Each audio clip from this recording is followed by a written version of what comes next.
여러분들께서 말씀 충만하시고 성령 충만하시길 주님의 이름으로 축원합니다. 참 인생이라는 것은 위기가 없는 인생은 참 없죠. 그리고 그 위기 때마다 우리들의 모습들, 개개인의 모습은 물론 다 다르겠지만 우리 인간들이 보통 공통적으로 하게 되는 모습들이 있습니다. 그 중에 우리 성도들은 이런 질문들을 하죠. 왜 하나님은 우리를 이 길로 인도하실까요? 왜 고난을 허락하실까요? 왜 이런 일이 우리에게 있어야만 합니까? 이런 질문들 약간씩 모양은 틀릴지라도 정말 이런 종류의 질문들을 던지게 되죠. 이런 질문들의 공통점은 위기에 초점이 맞춰져 있다는 것입니다. 오늘 본문에서 백성들 역시 그러하죠. 온통 위기에 신경이 쏠려서 위기가 관련된 말들밖에 하지 못하고 있는 것을 우리는 보게 됩니다. 이것이 우리 인간들의 본능인 것이죠. 정말 우리가 참 믿음의 연수가 깊어져 가고 정말 하나님 앞에서 말씀도 더 많이 알아가고 그래서 하나님께서 주신 은혜도 거듭 누리지만 또 우리 앞에 직면한 위기를 바라보면 그 위기에 온통 신경이 쏠려서 그 위기 너머를 보지 못하는 경우가 참 많이 있는 것이죠. 그런데 오늘 본문 1절과 2절을 보면 하나님께서 의도적으로 백성들을 위험한 곳으로 인도하시는 것을 또한 보게 됩니다. 1절과 2절에 여호와께서 모세에게 말씀하여 이르시되 이스라엘 자손에게 명령하여 돌이켜 바다와 믹돌 사이에 비하이롯 앞 곧 바알스본 맞은편 바닷가에 장막을 치게 하라. 어찌 보면 충격적인 지시인 것이죠. 아무래도 위기가 처하는 것 자체를 이해할 수 없는데 하나님께서 그 위기를 의도하셨다는 사실을 또한 우리는 납득하기 힘들어하게 됩니다. 특별히 2절에 보면 돌이켜라고 기록하죠.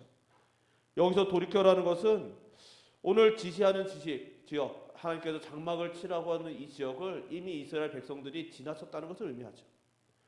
사실 그대로 쭉 가면 그대로 쭉 이제 가나안 땅, 약속받은 땅으로 향해서 쭉 진행해 나가면 사실 애국 군대가 추격할 여지가 없었을 가능성도 있습니다.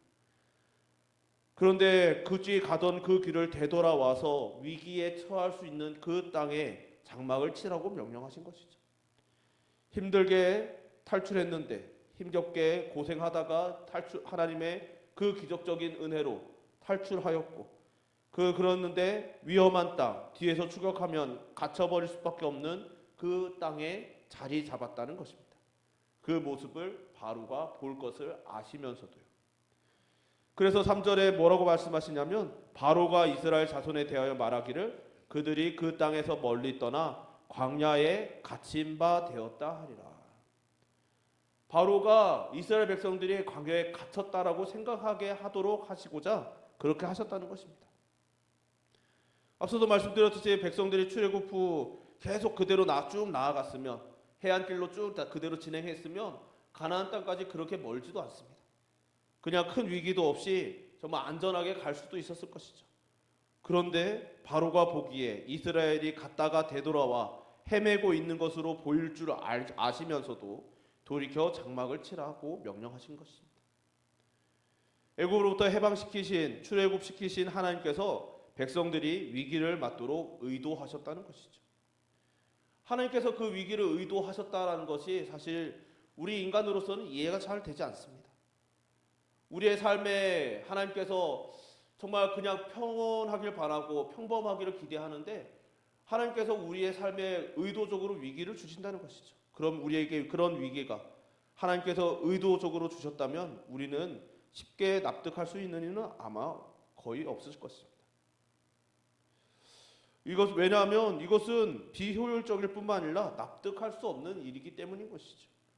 우리 상식으로는 위험은 최소화하고 또 회피하며 효율적인 길을 선택하여서 우리가 감당 가능한 일들을 감당하면서 가는 것이 합리적입니다. 그런데 하나님께서는 우리가 보기에 너무나 비합리적이고 비효율적인 길로 인도하시는 것이죠. 이 홍해 앞에 장막을 치신 것뿐만 아니라 이후 40년간 광야를 돌게 하신 것, 사막을 돌게 하신 것 또한 그러하신 일인 것이죠. 심지어 위험한 일이기도 하였습니다. 그런데 이러한 하나님의 선택은 출애굽 이 순간뿐만 아니라 성경 곳곳에 반복해서 기록되고 있죠. 굳이 어려운 방법, 굳이 번거로운 방법, 굳이 위험한 방법을 하나님께서는 사용하시는 모습을 거듭 보여주십니다. 때로는 그 백성들에게, 하나님의 자녀들과 그 백성들에게 패배와 위험을 감수하도록 내몰기도 하시는 것이죠. 대체 왜 이러시는 것일까? 여기서 바로 하나님과 우리의 차이가 드러나는 것이죠. 우리의 생각은 가장 합리적인 선택을 해서 성공률을 높이고 위험은 줄여야 하죠. 그러나 하나님께서는 성공률은 낮추고 위험은 감수하시더라도 하나님께서 영광을 받으시고 하나님께서 일하시는 것을 보여주기를 선택하시는 것입니다. 4절에 내가 바로의 마음을 완악하게 한즉 바로가 그들의 뒤를 따르리니 내가 그와 그의 온 군대로 말미암아 영광을 얻어 애굽 사람들이 나를 여호와인 줄 알게 하리라 하시매 무리가 그대로 행하니라. 바로의 마음을 완악하게 하셔서 굳이 추적하게 하시는 것이죠. 바로와 그의 온 군대로 말미암아 영광을 얻어 애굽 사람이 하나님을 여호와인 줄 알게 하시겠다고 말씀하십니다. 이스라엘 백성들뿐만 아니라 애굽 사람들도 그 사실을 알게 하시겠다는 것이죠. 하나님의 생각과 우리의 생각이 완전히 다른 것입니다. 우리는 우리에게 초점이 맞춰져 있죠. 하나님의 백성인 우리를 챙겨주셔야 되는데 우리에게만 하나님이시면 되는데 애굽 백성들에게도 하나님이 되시겠다고 말씀하시는 것이죠. 또한 하나님께서 그냥 하나님이심인 게 아니라 영광을 받으실 하나님이 되시겠다는 것입니다. 우리가 이해할 수 없는, 이해되지 않는 상황은 항상 이 차이에서 시작되는 것이죠. 하나님의 지혜와 생각과 방법이 우리의 지혜와 생각과 방법과 항상 충돌되는 것입니다. 근데 또 하나 하나님의 뜻이 있으시면 이것을 명백하게 드러내시면 우리의 생각과 달라도 또 우리의 지혜와 달라도 그냥 하나님께서 명령하셨으니까 이것이 분명히 하나님의 뜻이니까 라고 복종하면 되는데 하나님께서는 또 그것을 명백하게 드러내지 않으시고 감추시는 순간이 있는 것이죠. 우리 입장에서는 모호하게 느껴지는 순간들이 있습니다. 정말 완전히 숨기지도 않으시지만 완전히 드러내지도 않으시는 순간들이 있다는 거예요. 이 또한 우리 입장에서는 불합리하게 느껴지기도 합니다. 아니 하나님께서 우리가 고민하지 않도록 그래 하나님의 뜻이니까 라고 그냥 순복하게 하시면 되는데 그렇지 않으신다는 것이죠.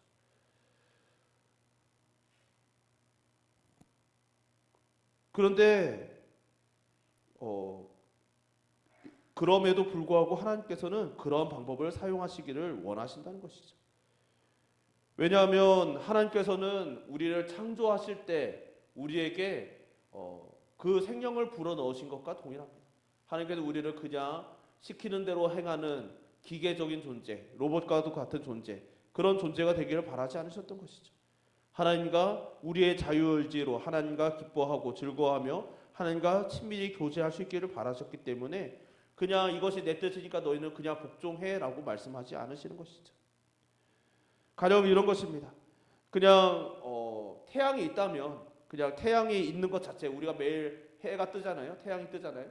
그럼 이 태양이 뜨는 것, 이 태양이 존재하는 것은 우리가 그냥 의심할 여지도 없습니다. 왜냐하면 우리 눈앞에 바로 있으니까요. 현현에 있고 그것의 존재를 부정할 수 있는 그 어떤 증거도 우리는 발견할 수 없으니 그냥 무조건 인정할 수밖에 없는 것이죠. 그런데 그것은 믿음이 아니라 그냥 우리에게 인정할 수밖에 없는 강제적인 인정이라고 표현하시더라고요. 어떤 분들은 강제적인 인정의 영역인 것이죠. 하나님께서는 우리로 하여금 너희들의 그 믿음을 우리의 믿음을 요구하시지 강제적인 그 인정을 요구하시는 것이 아니라는 것입니다. 그래서 반대로 하나님께서 완전히 숨기신다면 어느 누구도 하나님을 찾을 수 없으시기 때문에 하나님께서는 인격적인 교제를 위하여서 우리가 진심으로 찾으면 찾을 수 있지만 또 그렇다고 해서 우리가로 하여금 그냥 강제로 하나님을 인정할 수밖에 없는 그 일은 또한 피하고 계시는 것이죠. 이것이 바로 하나님의 지혜이고 은혜이며 하나님께서 우리를 위하여 절묘한 균형을 유지하시는 그런 섭리이신 것입니다. 너무 쉽지도 않지만 그렇다고 우리로 하여금 절망하지도 않도록 하시는 은혜인 것이죠. 오늘 본문이 속한 14장도 그러합니다. 하나님께서 이스라엘을 홍해 앞으로 인도하신 것은 하나님을 완전히 숨기시기 위함이 아니라 오히려 간절히 찾는 자들에게 하나님의 능력을 나타내시기 위함이었습니다. 이스라엘 백성들이 그들의 눈앞에 홍해가 있고 뒤에는 바로의 군대가 쫓아올 때 그들은 그때 절망하면서 하나님에 대해 의문을 표출할 때 하나님께서는 홍해를 가르시며 내가 여기 있다 선포하시는 것이죠. 하나님의 능력과 구원을 보여주시는 것입니다. 로마서 8장 28절에 우리가 알거니와 하나님을 사랑하는 자 곧 그의 뜻대로 부르심을 입은 자들에게는 모든 것이 합력하여 선을 이루느니라. 이것이 바로 하나님의 역사라는 것이죠. 모든 것이 합력하여 선을 이루는 것. 이것이 로마서 8장의 이 고백이 무엇입니까? 우리가 도무지 납득할 수 없고 이해할 수 없고 대체 이게 무슨 의미가 있지라고 여겨지는 그 모든 것들이 합력하여 결국 선을 이루시는 것. 하나님께서 모든 것을 좋게 이루어 주신다는 것을 고백하는 것이죠. 가르치는 것이죠. 바로 홍해의 사건도 그런 것입니다. 인간의 조건으로는 악조건입니다. 전략적으로도 군사적으로도 또 그냥 인간의 상식적으로도 그냥 가장 불리한 길에 패배할 수 없고 점령할 수밖에 없고 포위될 수밖에 없는 가장 불리한 땅으로 하나님께서 의도적으로 인도하시는 것이죠. 인간으로서는 그 길을 벗어날 그 불리함을 벗어날 방법이 없는데 하나님께서는 그곳에서만 발견할 수 있는 하나님의 역사를 준비하고 계셨다는 것이죠. 그래서 이스라엘 백성들이 그곳에서 발견한 것이 무엇입니까? 바로 하나님이셨던 것입니다. 이후 그들 앞에서 펼쳐진 그 홍해의 구원이 이스라엘 민족의 신앙의 중심이 되어 이 대대로 지금까지도 고백되어지고 우리들도 동일하게 고백하고 있지 않습니까? 믿음 그리고 신앙은 바로 구원을 통해서 궁극적으로는 구원 되시는 예수님을 통해서 하나님을 만나게 되는 것으로 시작되는 것이죠.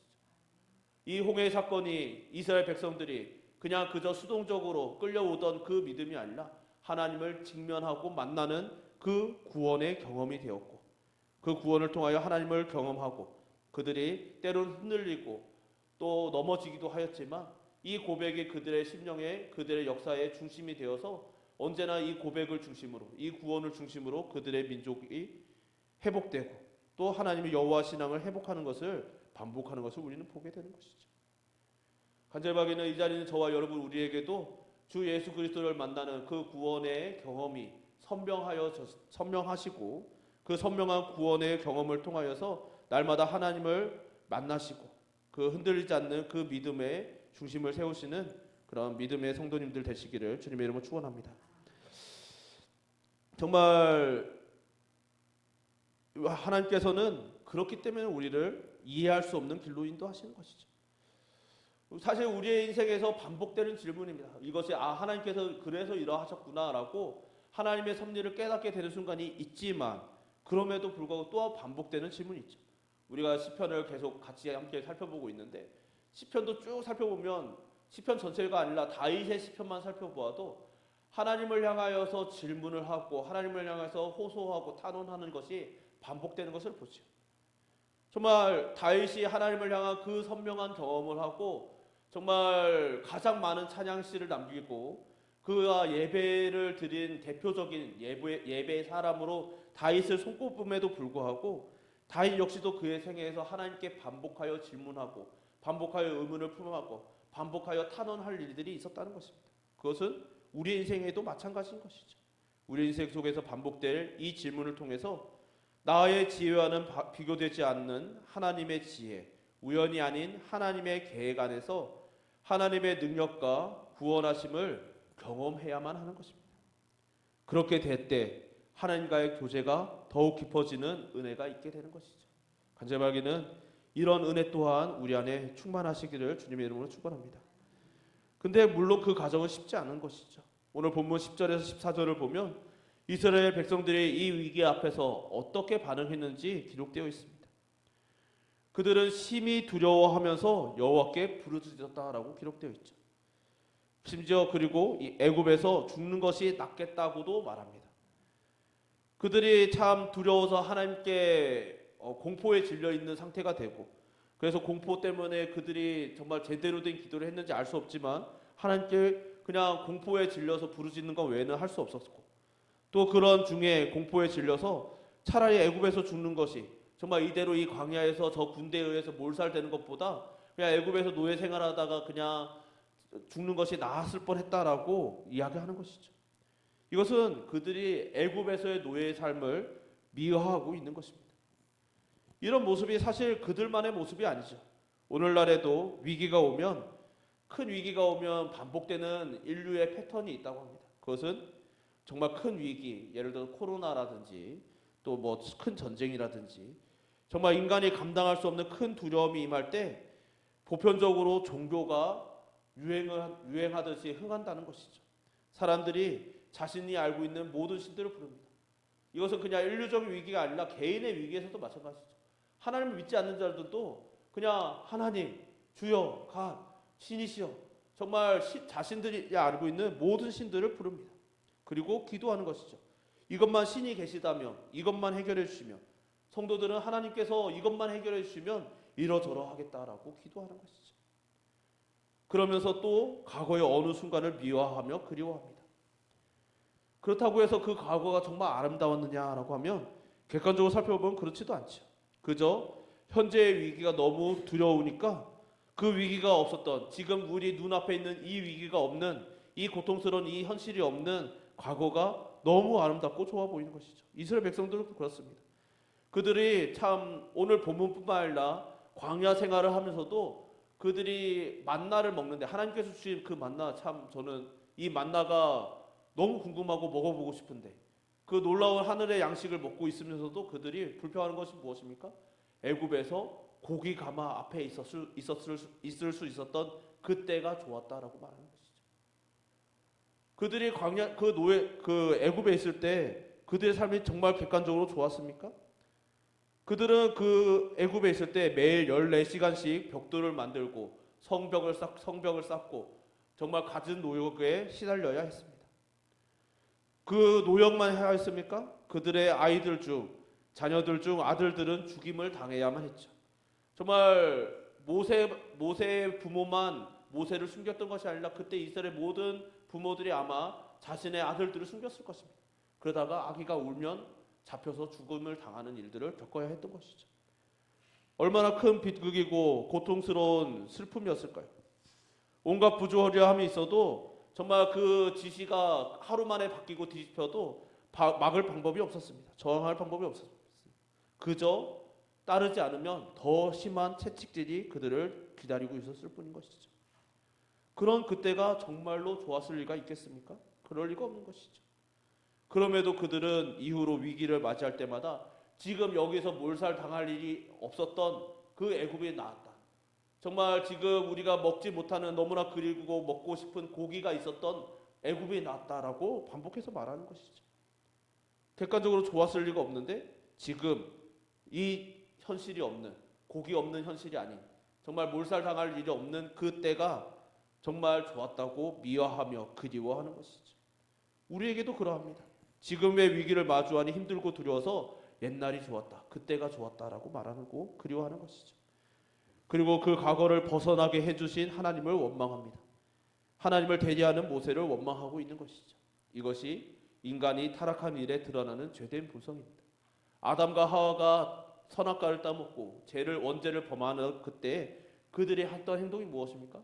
하나님께서 그들 앞에 나타났을 때, 그 하늘들 앞에 하나님께서 나타나심이 자비인데, 하나님의 은혜이고 긍휼히 여기심인데, 그 앞에서 그들은 무엇을 합니까? 서로를 탓하죠.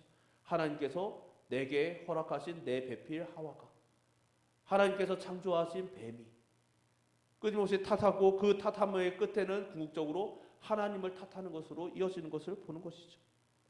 오늘 이스라엘 백성들도 자신들을 구원하신 하나님을 궁극적으로 탓하고 있는 것입니다. 그리고 이스라엘 백성뿐만 아니라 오늘날 우리들도 그러한 모습들이 있는 것이죠. 그럼에도 놀라운 은혜가 오늘 본문에 담겨 있습니다. 이스라엘 백성들이 노예에서 자유인으로 하나님께서 건져주시고 인도해 주셨지만 여전히 하나님을 원망하고 탓하는 그 백성들에게 그럼에도 불구하고 하나님께서는 여전히 그들을 구원하시는 것이죠. 이것이 종교와 복음의 차이인 것입니다. 종교의 원리는 그러하죠. 너가 잘해야 된다. 너가 열심히 해야 된다. 그래야 내가 도와주겠다라는 것이죠. 그러나 복음은 하나님께서, 우리 주님께서는 너희 잘못과 상관없이, 너희 노력과 상관없이, 너희가 아직 죄인 되었을 때 너희가 아직 연약할 때 너희가 나를 원망함에도 불구하고 내가 너희를 구원하겠다라고 말씀하시는 것입니다. 그러하심으로 우리에게 기대하시는 궁극적인 모습은 무엇일까요? 그것을 모세가 우리에게 보여주는 것이죠. 13절과 14절에 모세가 백성에게 이르되 너희는 두려워하지 말고 가만히 서서 여호와께서 오늘 너희를 위하여 행하시는 구원을 보라.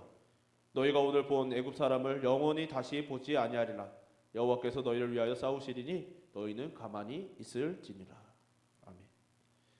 백성들과 대조되는 모세의 모습이 드러나는 것이죠. 모세는 지금 모세 앞에도 모세의 뒤에는 지금 추격해오는 애굽 군대가 있고 모세의 앞에는 원망하고 불평하는 이스라엘 백성들이 있습니다. 이스라엘 백성들과 전혀 상황이 다르지 않아요. 이스라엘 백성들도 앞에는 홍해가 있고 뒤에는 군대가 있는 것이죠. 그런데 백성들과 모세의 반응이 다른 것을 보여줍니다.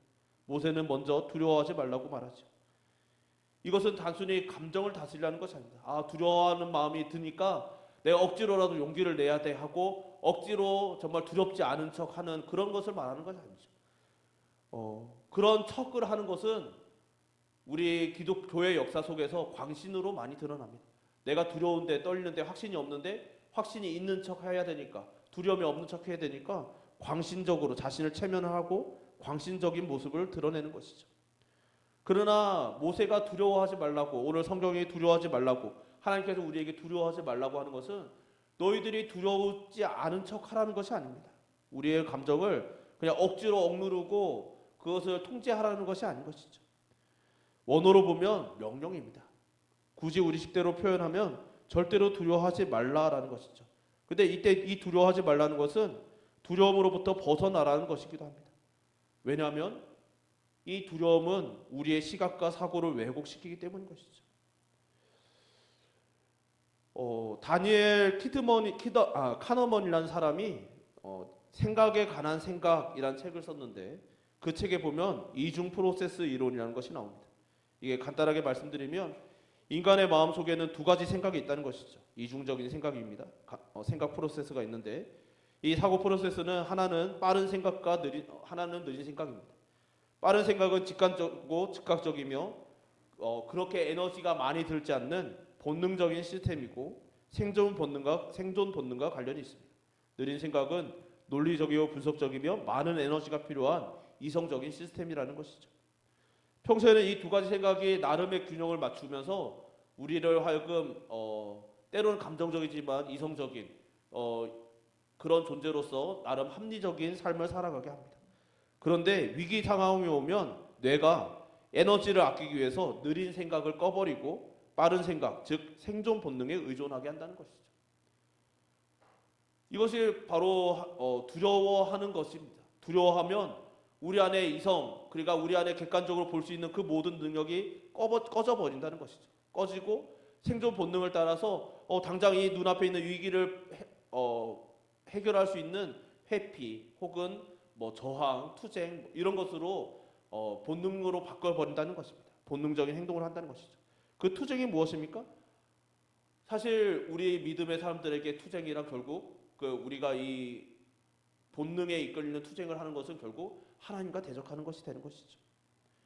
그에 대한 이야기도 할 것이 참 많지만 이야기가 너무 길어질 것 같아서 넘어가면 어쨌든 이런 까닭 때문에 인간은 위기 상황에 처하면 어처구니 없는 인지 오류 혹은 생존 본능의 오류라는 것을 일으킨다는 것입니다. 오늘 본문의 백성들도 그러합니다. 오늘 이스라엘 백성들에게 충분한 경험이 없었던 것이 아니죠. 그들에게 모세가 이미 찾아와서 그가 하나님의 메신저, 하나님의 선지자임을 증명하는 기적이 그들 앞에서 이미 보여진 바 있습니다. 그뿐입니까? 하나님께서 그들 앞에서 그들을 구원하시기 위하여 애굽을 향하여 바로를 향하여 10가지 재앙을 내리시며 그들 앞에서 하나님의 놀라운 능력, 마침내 애굽에 그들이 그렇게 두려워하던 바로와 애굽이 굴복할 수밖에 없었던 하나님의 능력을 그들이 이미 본 바 있습니다. 그들의 필요 또한 채워주시며 그들이 순탄히 나갈 수 있게 하셨습니다. 그들 모두가 한 사람도 낙오함 없이 모두가 구원받았던 것이죠. 희생 없이요. 그 모든 것이 그들이 경험하였던 하나님의 능력에 대한 체험입니다. 그들도 하나님은 전능하시고 능력이 있으시고 그들을 구원하시는 구원자이심을 알 수 있는 그 모든 것이 있었습니다. 그러나 그렇지 않았던 것이죠. 그들의 눈앞에 위기가 닥치니까, 공포에 사로잡히니까 그들이 냉철하게 판단했으면 하나님께서 여전히 우리와 함께 하시면 여전히 그들의 눈앞에 있는 불기둥과 구름기둥이 있으니 하나님께서 우리를 떠나지 않으셨다는 것을 확인할 수 있을 것이고, 하나님께서 이전에 10가지 재앙으로 그들을 이기셨으니 여전히 이기실 수 있다라고 생각할 수 있어야 정상인데, 그러지 못했다는 것이죠. 위기에 닥치니까요. 두려움에 빠지니까요. 공포에 질렸으니까요. 그래서 하나님께서는 너희들이 공포에 질려서 너희들과 함께하는 전능하신 하나님을 보지 못하는 그 상태에서 벗어나라고 말씀하시는 것이죠. 모세를 통하여서 그렇게 말씀하고 계시는 것입니다. 그러니 이것은 모세뿐만 아니라 다윗을 포함한 수많은 믿음의 선진들이 위기의 순간마다 두려움이 임할 때 스스로를 향해 선포하기도 했던 것이죠. 내 영혼아 두려워 말라. 내 영혼아 여호와를 의뢰하라. 그리고 모세는 무엇이라 말합니까? 가만히 있으라고 말합니다. 하나님께서 역사하실 것이니 가만히 기다리라는 것이죠. 사실 여기서 많은 이들이 어려워합니다. 지금 당장 무엇이라도 해야만 할 것 같은 초조함이 우리에게 있는 것이죠. 지금 당장 우리 눈앞에 너무나 큰 위기가 있는데 이대로 가만히 가면 우리가 망할 것 같은데, 죽을 것 같은데, 이 위기를 때문에 우리가 완전히 무너져 버릴 것 같은데 뭐라도 해야 될 것 같은 초조함이 우리에게 밀려오는 것이죠. 그런데 모세는 그런 초조함을 경험하고 있을 백성들을 향해서 너희는 가만히 있어 여호와께서 하실 일을 보라고 말하는 것이죠. 여러분, 왜 이런 말이, 이런 명령이, 이런 지시함이 주어졌냐 하면, 백성들이 그토록 불안했던 이유는 자신들이 뭐라도 해야 된다고 생각했기 때문인 것이죠. 지금 군대가 오는데 우리가 어떻게 뭐라도 해서 이 상황을 벗어나야 될 것 같은데 그럴 수 없는 거죠. 아무리 봐도 앞은 홍해고 뒤는 군대고 이미 포위되어서 갇혔습니다. 아무리 해도 자신들이 뭔가 해볼 수 있는 일이 없는 거예요. 그러니까 불안한 것이죠. 하나님께 온전히 맡겨드릴 수 없고 하나님을 의지할 수 없고 내가 무언가 해야 된다라는 생각이 여전히 그들에게 있었던 것입니다. 그런 백성에게 하나님께서 모세를 통하여 말씀하시는 것이죠. 여호와께서 너희를 위하여 싸우시리니 너희는 가만히 있을지니라. 물론 이 말을 듣는다고 그들의 마음이 단번에 평안해지지는 않았을 것입니다. 그들뿐이겠습니까? 수많은 믿음의 선진들도 하나님 앞에서 두려워 말라라고 스스로에게 선포하고 다짐하고 하나님께서 우리와 역사 함께 하실 것이고 하나님께서 우리를 대신하여 싸워 주실 것이라는 말씀을, 약속을 듣고도 불안함이 여전히 있었을 것이죠. 그러나 모세의 말을 듣고 그들이 기다린 것이 하나님께서는 믿음으로 보아주시는 것이죠. 아브라함이 여전히 불안하여서 정말 하나님께서 그에게 아들을 약속하였지만 정말 내 집에서 같이 자란 나의 이 종이 내 아들이 될 것입니다. 내 서자가 내 아들이 될 것입니다. 라고 반복해서 실수하잖아요. 불안하니까. 그럼에도 불구하고 하나님께서 말씀하시면 그렇게 될 것을 믿는다고 그 두려움을 가라앉히고 기다리는 자세를 보이면 뒤에 또다시 넘어진다 할지라도 그 마음, 하나님 말씀을 따르려고 애쓰는 그 마음을 믿음으로 인정해 주시는 것이죠. 이것이 우리의 생각과 다른 점입니다. 우리는 완벽함, 우리가 전대로 흔들리지 않는 완전 무결한 믿음을 보여야 된다고 생각하지만 하나님께서는 하나님 말씀에 귀 기울이고 노력하고 하나님 말씀에 순복하려고 애쓰는 우리의 마음을 인정해 주신다는 것이죠. 그리하여서 그들이 참 여전히 불안했겠지만 모세의 말을 듣고 기다렸습니다. 불안함을 누르고 흔들리는 마음을 붙잡고 기다렸더니 일어난 일이 30절과 31절인 것이죠. 그날에 여호와께서 이같이 이스라엘을 애굽 사람의 손에서 구원하시매 이스라엘이 바닷가에서 애굽 사람들이 죽어 있는 것을 보았더라. 이스라엘이 여호와께서 애굽 사람들에게 행하신 그 큰 능력을 보았으므로 백성이 여호와를 경외하며 여호와와 그의 종 모세를 믿었더라. 아멘. 사랑하는 성도 여러분, 모세의 믿음의 선포대로 홍해를 가르시면서 백성들을 구원하실 뿐만 아니라 애국 군대도 해결하심으로써 하나님의 능력과 구원을 그들에게 분명히 보여주셨습니다. 그리고 이 구원의 경험은, 이 구원의 체험은 그들의 당대뿐만 아니라 이스라엘 민족의 역사 속에 새겨져서 두고두고 그들의 고백이 되며 그들의 믿음의 근거가 되었습니다. 그리고 궁극적으로는 장차 오실, 그리고 우리에게는 이미 오신 메시아, 즉 예수 그리스도를 가리키는 모형이며 예표가 되었죠. 예수님께서 우리에게 보여주신 십자가 사역이, 구원이 바로 그 십자가 구원의 모형이 바로 이 홍해인 것입니다. 사랑하는 성도 여러분, 우리는 여전히 우리 앞에 홍해가 있습니다. 여전히 정말 이해되지 않는 길, 정말 그대로 쭉 가면 되는데 이 길이 더 좋아 보이는데 하나님께서는 여기 머무르라 하실 때가 있으시고, 정말 여기 있으면 이대로 망할 것 같은데 그곳에 장막을 치라 하시는 순간들이 있는 것이죠. 나는 구원받았는데, 하나님께서 나를 사랑하신다고 하셨는데, 나를 하나님의 백성이라고 하셨는데, 자녀라고 하셨는데, 왜 이 위험한 길로 하나님께서 굳이 나를 인도하셨는지, 왜 나로 하여금 이 고난과 어려움에 처하게 하셨는지 이해되지 않는 길이 우리에게 주어지는 순간들이 분명히 있다는 것이죠. 그럴 때 우리의 모습은 어떠해야 합니까? 먼저는 모세가 그러하였듯이 두려워할 필요가 없다는 것을 우리가 믿음으로 고백해야 하는 것이죠. 이것이 우리의 감정의 문제가 아닌 것이죠. 우리의 감정이 여전히 불안하고 두려워 떨지라도 우리가 시편 기자들이 그러하였듯이, 다윗이 그러하고 시편 기자들이 그러하고 모세가 그러하고 백성들이 그러하였듯이 우리 스스로를 향하여 내 영혼아 두려워 떨지 말라, 여호와를 의뢰하라, 여호와를 의지하라 라고 선언하고 선포하고 고백하며 하나님을 집중해서 바라보아야 하는 것이죠. 그리고 기다려야 하는 것입니다. 이것이 인간으로서는 정말로 이해할 수 없는 구원의 길이고 복음의 길이며 우리 예수 그리스도를 통하여 완성된 구원을 보여주시는 그 구원의 역사인 것이죠. 간절히 바라기는 이 자리는 저와 여러분 우리 모두가 이런 구원의 은혜를 온전히 누리시고 또 이 은혜로 인하여 날마다 하나님과 더욱더 깊어지는 신뢰, 깊어지는 고백, 깊어지는 은혜 속에 거하시기를 주님의 이름으로 축원합니다. 우리 말씀 생각하면서 찬양 한 곡 같이 불렀으면 좋겠습니다. 보라 너희는 두려워 말고.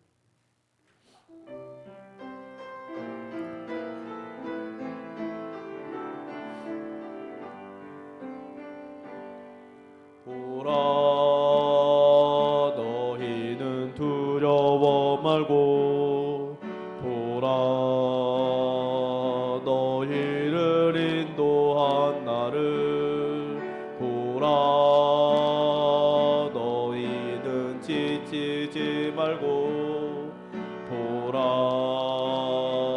너희를 구원한 나를, 너희를 치던 적은 어디 있느냐, 너희를 억누르던 원수는 어디 있느냐. 보라 하나님 구원을, 보라 하나님 능력을, 너희를 위해서 싸우시는 주의 손을 보라. 보라 하나님 구원을, 보라 하나님 능력을, 너희를 위해서 싸우시는 주의 손을 보라. 너 하나님 구원은, 보라 하나님 구원을, 보라 하나님 능력을, 너희를 위해서 싸우시는 주의 손을 보라. 보라 하나님 구원을,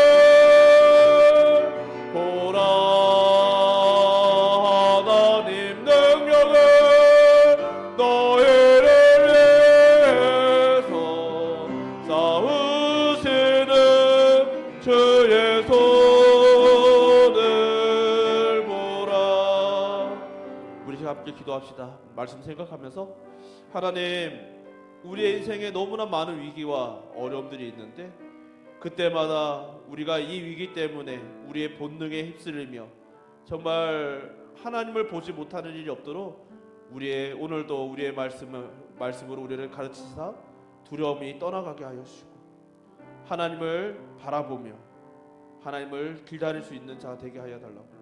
우리가 오늘도 주님, 내 영혼을 향하여 정말 내 영혼아 두려워하지 말라, 내 영혼아 하나님을 의지하라, 하나님을 신뢰하라, 하나님을 기다리라 선포하며 정말 우리의 영혼을 되새기며 우리의 믿음을 되새길 때 하나님, 우리의 마음과 생각 지켜주시고 늘 하나님과 동행하며 하나님의 구원을 체험하고 또 경험하며 하나님을 향한 우리의 신뢰가 더 깊어지고 그 구원의 은혜는 더욱더 충만하여져 가게 하여 달라고.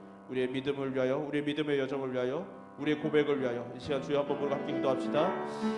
주여, 사랑만 그려 풍성하신 하나님 아버지, 오늘 시간 저희들이 주님 앞에 나와 기도하고 간구하며 나아갑니다. 주 하나님 아버지, 오늘 말씀을 보니 정말 이스라엘 백성들의 모습이 나의 모습과 다르지 않음을 봅니다. 주 하나님 아버지, 그들이 하나님을 경험하였고 하나님께 주신 은혜를 알았고 그들의 눈앞에는 여전히 불기둥과 구름기둥이 있어서 하나님께서 그들과 함께 하시는 증거가 여전히 있는데 그들 눈앞에 바로의 군대가 보이니까, 홍해가 보이니까 하나님이 보이지 않고 불기둥과 구름기둥도 보이지 않고 그들을 향하여 하나님의 말씀을 선포하는 모세도 보이지 않습니다. 그저 이제 그들의 눈에는 이것을 어떻게든 회피하고 도망치고자 하는 본능만 남아서 주 하나님 결국 원망하고 정말 탓하고 주 하나님 아버지 그들의 죄악을 봅니다. 이것이 우리의 모습과 다르지 않습니다.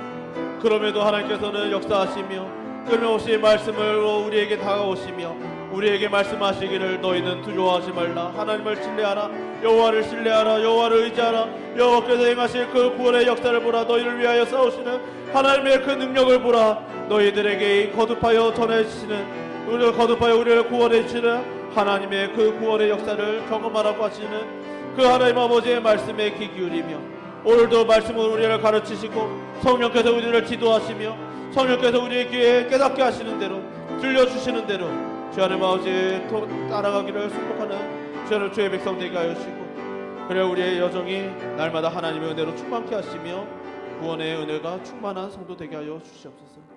사랑이 많으신 하나님 아버지, 오늘도 이렇게 저희들에게 은혜를 주시사 말씀으로 깨닫게 하여 주시고 또 성령께서 우리를 지도하여 주시며 감사드립니다. 주님, 우리가 오늘 본문의 이스라엘 백성들과 전혀 다르지 않음을 고백합니다. 우리를 연약하여서 또 앞으로도 이런 모습이 반복될 것임을 알고 또한 하나님 아버지 앞에 아뢰오니 주여 우리의 마음과 생각을 지켜주옵소서. 날마다 주의 말씀으로 우리를 가르치시고 성령께서 우리를 지도하여 주셔서 우리로 하여금 하나님을 바라볼 수 있게 하여 주시고 두려움에서 하나님을 바라봄으로 두려움에서 떠날 수 있게 하여 주시고 벗어날 수 있게 하여 주시고 더 나아가 하나님께서 우리를 위하여 행하시는 그 모든 일들을 잠잠히 기다릴 수 있는 그런 구원의 역사가 우리 안에 날마다 일어나게 하여 주시고 그 구원의 역사가 우리 안에 날마다 새겨짐으로 더 깊이 새겨짐으로 우리들이 더욱더 확실한 믿음 위에 정말 더욱더 견고하여져 가는 그 믿음 위에 서가는 주의 백성 되게 하여 주시옵소서. 우리의 믿음의 여정을 지키시고 이끄시는 하나님께 감사드리오며 예수님 이름으로 기도드립니다. 아멘.